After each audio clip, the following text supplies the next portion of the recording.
एक डॉक्टर एक लड़के से बदला लेने के लिए उसे किडनैप करके सर्जरी के जरिए लड़के से लड़की बना देता है और फिर रोजाना उसी के साथ इंटीमेट होता है। आखिर इसकी क्या वजह थी, ये जानने के लिए इस वीडियो को पूरा देखें। तो सबसे पहले हम एक सर्जन रॉबर्ट को देखते हैं, जो कि स्पेन के एक लोकल यूनिवर्सिटी में लेक्चर दे रहा होता है। वो अपने स्टूडेंट्स को बताता है कि पूरी दुनिया में अभी तक सिर्फ 9 ही फेस ट्रांसप्लांट हुए हैं, जिनमें से 3 में रॉबर्ट ने भी हिस्सा लिया था। अब यहाँ से अपना लेक्चर फिनिश करने के बाद रॉबर्ट अपने घर जा रहा था। घर जाते हुए रास्ते में वो एक हॉस्पिटल की पार्किंग में जाता है। वहाँ वो एक बंदे को पैसों से भरा हुआ बैग पकड़ा के उससे ब्लड की एक बोतल लेता है। दरअसल रॉबर्ट को यह ब्लड इसलिए जरूरत था क्योंकि वो घर पे एक लड़की के ऊपर एक इलीगल एक्सपेरिमेंट कर रहा था। उस लड़की का नाम वेरा होता है। इस एक्सपेरिमेंट के बारे में रॉबर्ट ने किसी को कुछ भी नहीं बताया होता। वेरा को रॉबर्ट ने अपने घर के एक कमरे में बंद कर रखा होता है। वेरा के पास उस कमरे में चांदी चीजें थी जिससे वो अपना दिल बहला सकती थी। वो उस कमरे से बाहर नहीं जा सकती थी। वो सारा दिन योगा करती, अपने कपड़ों को फाड़ के डरावनी डॉल्स बनाती। वो इस किस्म की उल्टी चीजें करके अपना सारा दिन गुजारा करती थी। वेरा की देखभाल के लिए घर पे एक गूंगी मेड भी थी और इसके अलावा भी अगर वेरा को कुछ चाहिए होता तो दीवार पे लगे वॉइस ट्रांसमीटर के जरिए वो रॉबर्ट की माँ से मांग लिया करती थी। रॉबर्ट घर आके अपने साथ लाया हुआ ब्लड वो एक मशीन में रखता है। मशीन में रखने के बाद वो अपने रूम में आता है। अपने रूम में लगे स्क्रीन पे वो सबसे पहले वेरा को देखता है, क्योंकि वेरा के कमरे में रॉबर्ट ने एक हिडन कैमरा भी लगाया होता है। और सब कुछ ठीक देखकर फिर वो वेरा के कमरे में जाता है। और ये डॉक्टर की रोजाना की रूटीन होती है। रोजाना ही वो अपने काम से आता, पहले उसको देखता, उसके कमरे की तसल्ली करता, फिर उसके पास जाता और जो अपने एक्सपेरिमेंट होता वो उस पे करता था। एक दिन जब डॉक्टर वापस घर आता है तो वो देखता है कि वेरा कैमरे से ऑपोजिट मुंह करके लेटी है और उसने किताब के पन्नों से अपना जिस्म जख्मी किया हुआ है। अब जब डॉक्टर उसके पास जाता है तो वो देखता है कि उसके जिस्म पे कट के निशान लगे होते हैं। तो वो फौरन से उसे अपने घर में ही मौजूद एक ऑपरेटिंग रूम में लेके आता है। वो उसका इलाज करता है, जिसपे वेरा से कहती है कि ऐसी जिंदगी से बेहतर है मुझे मार दो। तो रॉबर्ट उससे कहता है कि अगर तुमने मरना होता तो ये जख्म तुम कहीं और भी दे सकती थी। अब इस हादसे के बाद रॉबर्ट एक आर्टिफिशियल स्किन बनाने के कुछ एक्सपेरिमेंट्स करता है, जिसमें उसे जानवरों के खून की भी जरूरत पड़ती है। अब कुछ दिन के बाद वो कामयाब हो जाता है। वो आर्टिफिशियल स्किन का एक इकलौता इन्वेंटर बन जाता है। रॉबर्ट ने एक ऐसी स्किन बनाई थी, ना वो आग लगाने पे जलती थी, ना ही किसी कीड़े के काटने का कोई इस पे असर हो सकता था। अब रॉबर्ट जब अपने एक्सपेरिमेंट में कामयाब हो ही गया है तो वो वेरा की पूरी स्किन को इस आर्टिफिशियल स्किन से रिप्लेस कर देता है। और रिप्लेस करने के बाद वो वेरा को कहता है कि अब कभी भी तुम्हें चोट नहीं लगेगी। अब क्योंकि रॉबर्ट का एक्सपेरिमेंट कामयाब हो चुका था, इसलिए वो कुछ दिन के बाद इसे एक मेडिकल सिम्पोजियम में प्रेजेंट करता है। वो आए हुए मेहमानों को बताता है कि उसने जानवरों पे स्किन का कामयाब एक्सपेरिमेंट कर लिया। दरअसल रॉबर्ट यहाँ पर झूठ बोल रहा होता है। उसने ये एक्सपेरिमेंट वेरा पे किया था। वो ये भी बताता है कि इस स्किन को कभी भी मलेरिया नहीं लग सकता और स्किन के इन्वेंशन को अपनी वाइफ के नाम पे रखता है, जो कि सिंड्रेला है। दरअसल उसकी बीवी एक कार एक्सीडेंट में मर चुकी होती है। अब आज का इवेंट खत्म होने के बाद रॉबर्ट जब अपने घर जा रहा होता है तभी उसकी ऑर्गेनाइजेशन के हेड उसको साइड पर ले जाते हैं और उससे पूछते हैं, रॉबर्ट आखिर तुमने इस स्किन को इतना हार्ड कैसे बनाया, कि इस पे मलेरिया भी असर नहीं कर सकता? रॉबर्ट यहाँ पर झूठ नहीं बोलता। वो उन्हें बताता है कि दरअसल मैंने पिग सेल से जेनेटिक इन्फॉर्मेशन लेके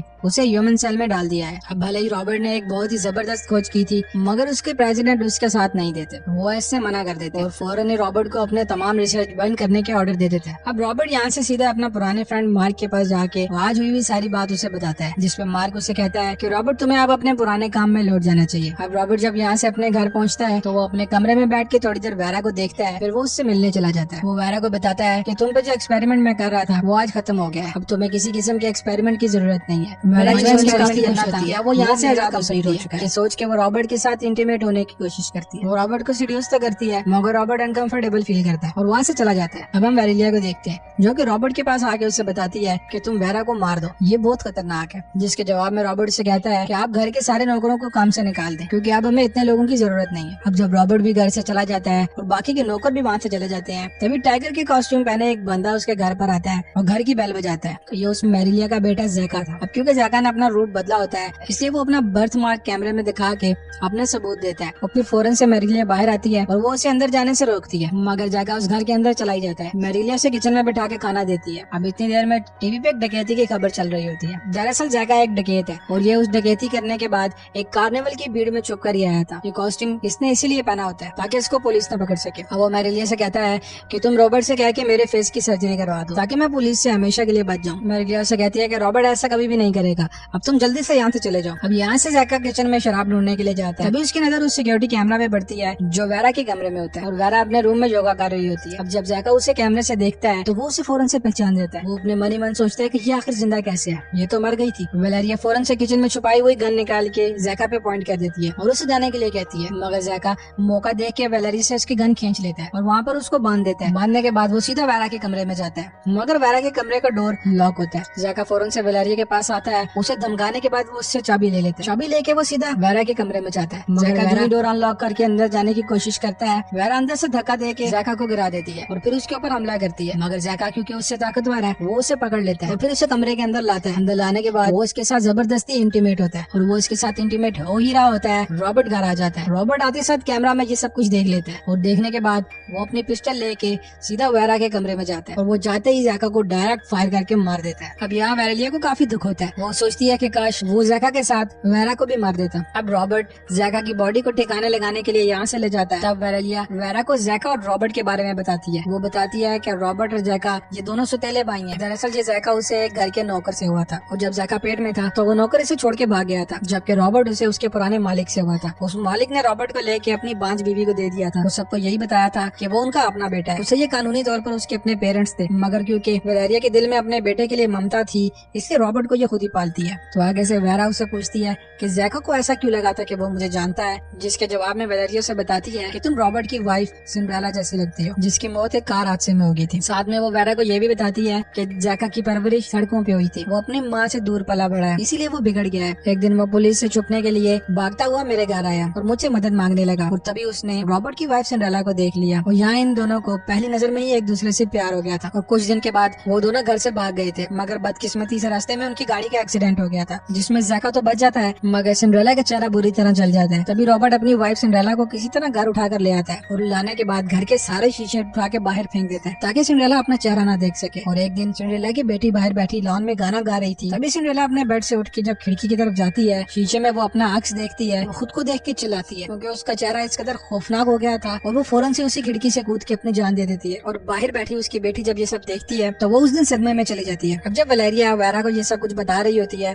तभी रॉबर्ट जैका की बॉडी को दफना के वापस घर आ जाता है। अब घर आने के बाद वो वेरा की पुरानी ऑफर को आज कबूल कर लेता है और आज रात वेरा को अपने साथ इंटीमेट होने के लिए बुलाता है। वो रात को इंटीमेट होने के बाद सो ही रहा होता है कि रात में वो एक ख्वाब देखता है और अपने ख्वाब में वो 6 साल पहले हुआ एक दर्दनाक वाकया देखता है जब रॉबर्ट ने अपनी बेटी नॉर्मा के साथ एक शादी अटेंड की थी ताकि नॉर्मा अपनी सोशल लाइफ में वापस आ सके और अपनी माँ की मौत के बाद जो सदमा उसे लगा है वो उससे बाहर आ सके। अब उसी पार्टी के बीच में रॉबर्ट नोट करता है कि नॉर्मा उसको कहीं नजर नहीं आ रही है। वो अपनी बेटी को ढूंढता ढूंढता उसके पीछे जाता है और गार्डन में जाने पे वो एक बाइकर को देखता है जो कि काफी तेजी से उसी के सामने से गुजर जाता है। और बाइकर के गुजरने के बाद वो कुछ आगे जाके देखता है तो उसे नॉर्मा का जूता और उसका कोट गिरा मिलता है और थोड़ा ही आगे जाने पे उसे नॉर्मा नीचे गिरी पड़ी मिलती है जिसके कपड़े भी खराब होते हैं। रॉबर्ट यहाँ देखकर समझ आता है कि उस बाइकर ने नॉर्मा के साथ क्या किया था। अब जो ही नॉर्मा को होश आता है वो अपने फादर को वही अटैकर समझ के जोर जोर से चिल्लाने लगती है। वो उनसे काफी खौफजदा होती है। अब हम यहाँ से प्रेजेंट में आ जाते हैं जहाँ पर वेरा भी एक ड्रीम देखती है। वो देखती है कि विंसेंट नाम का एक यंग लड़का अपनी माँ के साथ एक बुटीक पे काम कर रहा है और वो रात में एक पार्टी अटेंड करता है। उस पार्टी में विंसेंट की और नॉर्मा की मुलाकात होती है। उस मुलाकात में विंसेंट नॉर्मा के साथ फ्लर्ट करता है। वो उसे अपने साथ बाहर गार्डन में ले जाता है। गार्डन में जाने के बाद नॉर्मा को गर्मी लगना शुरू हो जाती है। नॉर्मा उस गर्मी की वजह से अपना कोट और अपने जूते उतार देती है, मगर विंसेंट उसे एक सिग्नल समझता है कि शायद नॉर्मा उसके साथ इंटीमेट होना चाह रही है और वो नॉर्मा को किस करता करता एक दरख्त के नीचे ले जाता है और वो उसके साथ और भी क्लोज होने लगता है। शुरू में तो नॉर्मा रिएक्ट नहीं करती पर धीरे धीरे जब नॉर्मा को फील होता है कि बात बढ़ गई है तो वो रेजिस्ट करती है और वो चीखना शुरू हो जाती है। तभी विंसेंट उसके मुंह पे हाथ रख देता है। तभी नॉर्मा विंसेंट के हाथ पे काट लेती है और विंसेंट यहाँ उसको जोर जोर से थप्पड़ मारने लग जाता है। इसमें नॉर्मा बेहोश हो जाती है और विंसेंट फौरन से यहाँ से भाग जाता है और उसके भागते हुए रॉबर्ट ने जब उसे देखा था तब उसके बाइक की नंबर प्लेट रॉबर्ट ने देख ली होती है। अब यहाँ से सीन शिफ्ट होता है और कुछ दिन के बाद विंसेंट जब अपने बाइक पर कहीं जा रहा होता है तो रॉबर्ट उसे अपनी कार से हिट करके वहाँ से रोड पे गिरा देता है। रॉबर्ट फौरन से उस पर एक बेहोशी का इंजेक्शन शूट करता है जिससे विंसेंट वहीं पे बेहोश हो जाता है और रॉबर्ट उसे उठा के अपने साथ ले जाता है। वो उसे अपने घर के एक पुराने गैराज में बंद कर देता है और यहाँ पे विंसेंट जब भी चिल्लाता था तो रॉबर्ट उस पर ठंडा पानी डाल के उसे टॉर्चर करता था। वो उसे खाने में सिर्फ चावल और पानी देता था। वही हम विंसेंट की माँ को देखते हैं जो पुलिस ऑफिसर के पास जाके उससे अपने बेटे के बारे में पूछती है, जिसपे वो पुलिस ऑफिसर उसे बताता है कि आपके बेटे की बाइक पहाड़ की चोटी से मिली है। इसका मतलब ये है कि या तो आपका बेटा उस पहाड़ से गिर के मर गया है या तो वो शहर छोड़ के कहीं भाग गया है। और रॉबर्ट अपनी बेटी नॉर्मा से मिलने मेंटल हॉस्पिटल में जाता है। वहाँ जाने पे देखता है कि नॉर्मा अभी भी उसे देख के डर रही होती है। दरअसल नॉर्मा समझ रही थी कि उसके फादर ने उसके साथ जबरदस्ती करने की कोशिश की है और अचानक एक दिन नॉर्मा भी अपनी जान ले लेती है। अब इस वाक़ये के बाद डॉक्टर की जगह एक साइको डॉक्टर बन जाता है। नॉर्मा को दफनाने के बाद वो अपने घर आता है। आते ही वो विंसेंट की दाढ़ी शेव कर देता है। उसके बाद वो उसे बेहोश कर देता है। बेहोश करने के बाद उसे ऑपरेशन थिएटर में लेकर आता है और अंदर मार्क और अपने 2 साथियों की मदद से वो उसकी सर्जरी करता है। दरअसल ये सर्जरी एक जेंडर चेंज सर्जरी है, जहाँ पर उसने विंसेंट को एक लड़की में बदलना था। रॉबर्ट ने अपने साथी डॉक्टरों को एक नकली पेपर दिखाया था, जिसमें एक स्टेटमेंट लिखी थी कि वो क्लिनिक इसलिए नहीं जाना चाहता कि वो इस चीज को एक राज रखना चाहता है। इस स्टेटमेंट से बाकी के डॉक्टर कन्विंस हो जाते हैं और वो रॉबर्ट के घर में ही आकर उस ऑपरेशन थिएटर में ये सर्जरी को कंप्लीट करने पे राजी हो जाते हैं। अब कुछ टाइम के बाद जब विंसेंट को होश आता है तो वो अपने आप को उस कमरे के अंदर अकेला देखता है। अब इससे आगे की विंसेंट की लाइफ इसी कमरे में गुजरती है और वो अपने उस नए प्राइवेट पार्ट का भी ख्याल रखता था, जो कि सर्जरी के बाद रॉबर्ट ने उसे दिया होता है। अब जैसे ही वो प्राइवेट पार्ट वाला एरिया ठीक होता है, उसके बाद रॉबर्ट धीरे धीरे उसके सारे पार्ट्स को बिल्कुल लड़कियों जैसा करता है। वो उसे औरत वाली चेस्ट और एक हाई पिच वाली वॉइस देता है और रॉबर्ट उसे एक फुल सूट ला कर देता है ताकि उसकी स्किन सेफ रहे और उस स्लिम सूट से उसकी नई बॉडी को एक अच्छी शेप दी जा सके। अब एक दिन विंसेंट रॉबर्ट पे हमला करके वहाँ से भागने की कोशिश करता है, मगर रॉबर्ट इस सब का इंतजाम पहले से करके बैठा होता है। वो जो ही डोर पे जाता है तो दरवाजा लॉक होता है। तभी पीछे रॉबर्ट अपनी गन लेकर आ जाता है और वो विंसेंट को वापस रूम में जाने का कहता है और आखिर वो उसको खुद ही उठा के उसके रूम पे छोड़ आता है। अब कुछ दिन के बाद उसकी सर्जरी की फाइनल स्टेज पूरी होने पे हम देखते हैं कि रॉबर्ट ने उसे अपनी वाइफ सिंड्रेला की शक्ल दी होती है और वो उसका नाम वेरा रखता है। स्टार्ट में तो वेरा रॉबर्ट की दी हुई हर चीज को खराब करती थी। वो मेकअप को दीवारों पे लगा के जाया करती थी और रॉबर्ट के दिए हुए सारे कपड़ों को फाड़ के वो उससे डरावनी डॉल्स बनाया करती थी और अपने आईलाइनर से वो दीवारों पे अपने साथ हुए इस वाकये के बारे में लिखा करती थी। और उसके पास अपनी एंटरटेनमेंट के लिए सिर्फ एक ही टीवी होता था जिससे वो अपना वक्त गुजारती थी। और कुछ दिन के बाद रॉबर्ट अपनी माँ वेलेरिया को इस घर में बुलाता है ताकि वेरा की देखभाल की जिम्मेदारी भी पूरी हो जाए। अब यहाँ से स्टोरी प्रेजेंट में आती है, जहाँ पर रॉबर्ट और वेरा काफी खुशी खुशी अपनी जिंदगी गुजार रहे होते हैं। अब एक दिन वेरा